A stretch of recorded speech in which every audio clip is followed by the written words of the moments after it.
आज हम सभी यहाँ इंडिया गेट पर 1971 के भारत पाकिस्तान युद्ध के स्वर्णिम विजय वर्ष के अंतर्गत आयोजित विजय पर्व को मनाने के लिए एकत्रित हुए हैं। यह पर्व भारतीय सेनाओं की उस शानदार विजय के उपलक्ष्य में है जिसने दक्षिण एशिया के इतिहास और भूगोल दोनों को बदल दिया था। 1971 के भारत पाक युद्ध में भारतीय सेना ने जिस अदम्य साहस, शौर्य और पराक्रम का परिचय दिया वो हर एक भारतवासी के लिए एक अत्यंत गर्व का विषय रहा है। यह विजय पर्व देश की सेनाओं के प्रति हर भारतवासी के मन में एक सम्मान का भी पर्व है। साथियों, इस आयोजन के लिए मंत्रालय को यहाँ मैं बधाई देता हूँ, वहीं समस्त देशवासियों को भी अपनी तरफ से हार्दिक बधाई देता हूँ। मैं मानता हूँ यह एक अच्छी शुरुआत है। ऐसे अवसरों पर हम अपने राष्ट्र की संप्रभुता, एकता, अखंडता की सुरक्षा और राष्ट्र के विकास के संकल्प को दोहराते हैं। यह आयोजन और भी भव्य और दिव्य रूप में करने का निर्णय हुआ था, मगर देश के पहले chief of defence staff general Bipin Rawat के असामयिक निधन के बाद और साथ ही साथ उनकी धर्मपत्नी तथा 11 अन्य हमारे बहादुर जवानों के निधन के बाद इसे सादगी के साथ मनाने का निर्णय लिया गया। आज के अवसर पर मैं उन सभी को स्मरण करते हुए अपनी हार्दिक श्रद्धांजलि अर्पित करता हूँ। एक हमारे और एयरफोर्स के अफसर ग्रुप कमांडर वरुण सिंह इस समय बेंगलोर कमांड हॉस्पिटल में उनका इलाज चल रहा है। मैं लगातार संपर्क में हूँ और उनके पिताजी से भी हमारा लगातार संपर्क बना हुआ है। हम सभी ये प्रार्थना करते हैं वह जल्दी स्वस्थ होकर वह बाहर आएँ और अपने दायित्व का निर्वहन करें। जनरल रावत के निधन से एक बहादुर सैनिक, योग्य सलाहकार और जिंदा दिल इंसान को खोया है। वे इस विजय पर्व के आयोजन को लेकर बेहद उत्साहित थे। कई बार इस कार्यक्रम के स्वरूप पर उन्होंने मुझसे व्यक्तिगत रूप से भी चर्चा की थी, इसलिए मुझे उनकी कमी काफ़ी अधिक आज महसूस हो रही है।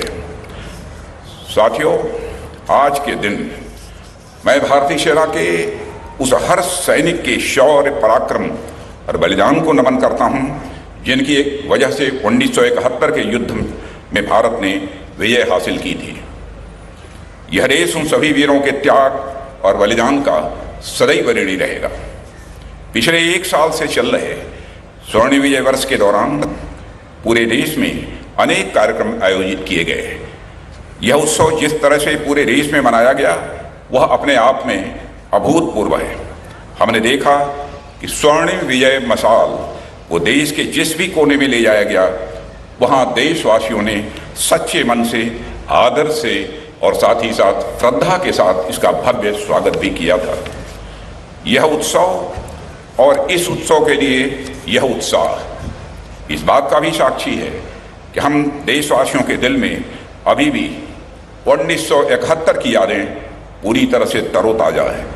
साथ ही यह उत्सव एक प्रतीक है उस जोश, जुनून और उत्साह का जिसे हमारी सेनाओं ने 1971 के युद्ध में प्रदर्शित किया था।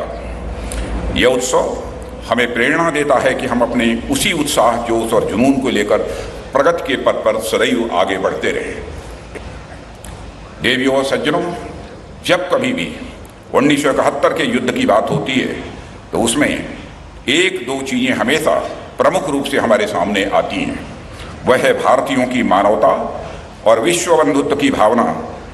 संपूर्ण पृथ्वी जिसमें केवल मानव ही नहीं बल्कि जीव जंतु भी शामिल हैं, सभी उसके अंतर्गत आते हैं।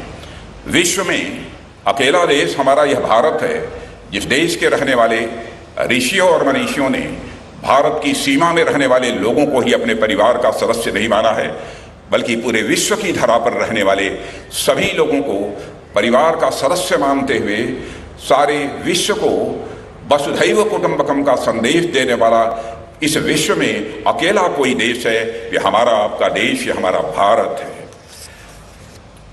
भारत देश हमेशा से सत्य और न्याय के पक्ष में खड़ा रहा है। जिस सर्प को काटने पर मरने की गारंटी रहती है, उसे भी नाग पंचमी के दिन दूध पिलाकर दीर्घजीवी होने की कामना करने वाला इस दुनिया में कोई एक देश है तो हमारा वह देश भारत है। अगर हम अपने स्वर्णिम इतिहास के पन्नों को पलटकर देखें, अगर हम अपने स्वर्णिम इतिहास के पन्नों को पलटकर देखें तो पाएंगे कि चाहे श्री राम हों, चाहे वह श्री कृष्ण हों, या फिर बुद्ध हों, चाहे कबीर हों, चाहे नानक हों, चाहे गांधी हों, चाहे अम्बेडकर हों, सभी ने मानवतावादी मूल्यों के लिए आजीवन संघर्ष किया है। 1971 का युद्ध हमारी इसी परंपरा को आगे बढ़ाने वाली एक महत्वपूर्ण कड़ी है। इसलिए यह युद्ध केवल पाकिस्तानी सेना के खिलाफ नहीं था, बल्कि अत्याचार और अन्याय के खिलाफ था। यह विजय केवल भारत की पाकिस्तान पर जीत भर नहीं थी, बल्कि यह न्याय की अन्याय पर, सदाचार की दुराचार पर जीत थी। आप सभी शायद मार्टिन लूथर किंग जूनियर के उस कथन से अवगत होंगे जिसमें उन्होंने कहा था कि injustice anywhere is a threat to justice everywhere, यानी किसी भी जगह अगर अन्याय हो रहा है तो वो दूसरी जगह व्याप्त न्याय के लिए भी खतरा पैदा करता है। 1971 में जब पूर्वी पाकिस्तान के अनगिनत बंगाली बहनें और भाइयों पर अत्याचार और अन्याय हो रहा था तो वह दूसरे देशों को भी प्रभावित कर रहा था। कभी कभी मैं सोचता हूँ कि हमारे बंगाली बहनों और भाइयों का आखिर कसूर क्या था? बस यही कि वे अपने अधिकारों की मांग कर रहे थे, अपनी कला और संस्कृति और भाषा के संरक्षण की मांग कर रहे थे। वह राजनीति और शासन में अपने उचित प्रतिनिधित्व की भी मांग कर रहे थे। देवियों सज्जनों, हमारे बंगाली बहनों और भाइयों पर होने वाला अन्याय और अत्याचार किसी न किसी रूप में संपूर्ण मानवता के लिए खतरा था। ऐसे में पूर्वी पाकिस्तान की जनता को उस अन्याय और शोषण से मुक्त दिलाना हमारा राजधर्म भी था, हमारा राष्ट्र धर्म भी था और हमारा यह सैन्य धर्म भी था। 1971 के युद्ध में हमारी सेनाओं के संकल्प, समन्वय और शौर्य का अद्भुत यह उदाहरण मिलता है। मुक्ति वाहिनी का समर्थन करने से लेकर पूर्वी पाकिस्तान से आए लाखों की संख्या में शरणार्थियों की मदद तक और पश्चिम और उत्तरी क्षेत्र में किसी भी आक्रामकता और तनाव को रोकने से लेकर पूरे विश्व में शांति, न्याय और मानवता के प्रति भारत की प्रतिबद्धता को बनाए रखना, यही हमारा उद्देश्य था।